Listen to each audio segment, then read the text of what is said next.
Nous sommes deux personnes à avoir travaillé sur ce projet d'e-Diaspora Atlas concernant les immigrants originaires de l'État du Kerala en Inde du Sud. Tout d'abord Marie Percot, ethnologue à l'Institut interdisciplinaire d'anthropologie du contemporain dans l'équipe du laboratoire d'anthropologie urbaine. Marie travaille sur les migrations féminines en Inde, dans le Golfe Persique et en Irlande. Par ailleurs, elle entreprend actuellement des recherches sur les migrations environnementales au Bangladesh.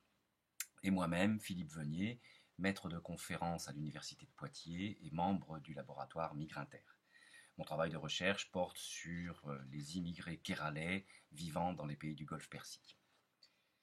Comme nous ne travaillons pas directement ni l'un ni l'autre sur la diaspora kéralaise, nous n'avions pas de problématique bien définie lorsque nous avons commencé ce travail.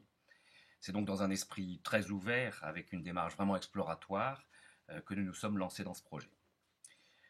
On a donc tout simplement commencé par recenser les associations kéralaises sur Google. Ce recensement quasiment exhaustif nous a donné un graphe très éclaté, avec peu de liens entre les sites.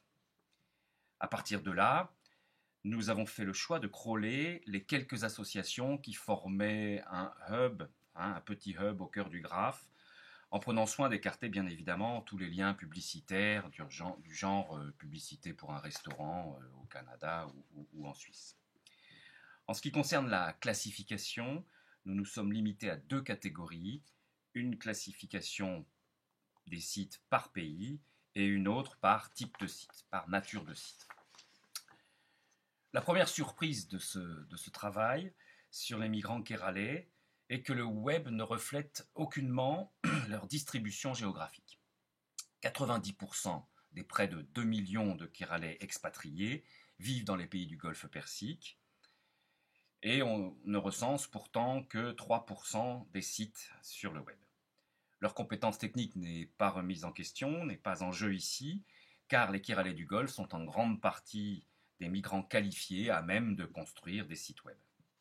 Une autre surprise tient à la localisation des sites par pays.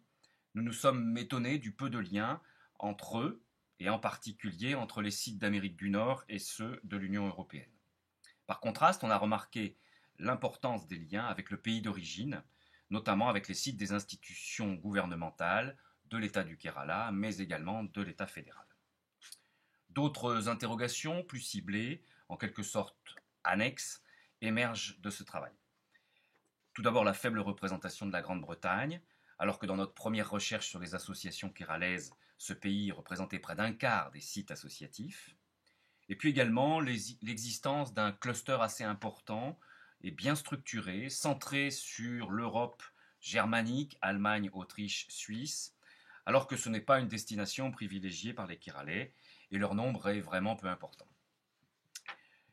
L'idée principale que l'on retient de ce premier travail sur les sites kéralais est que si l'on s'en tient uniquement à l'image produite par le web, eh bien les communautés kéralaises de l'étranger ne semblent pas fonctionner comme une diaspora. Autrement dit, le web ne montre pas une structuration en réseau.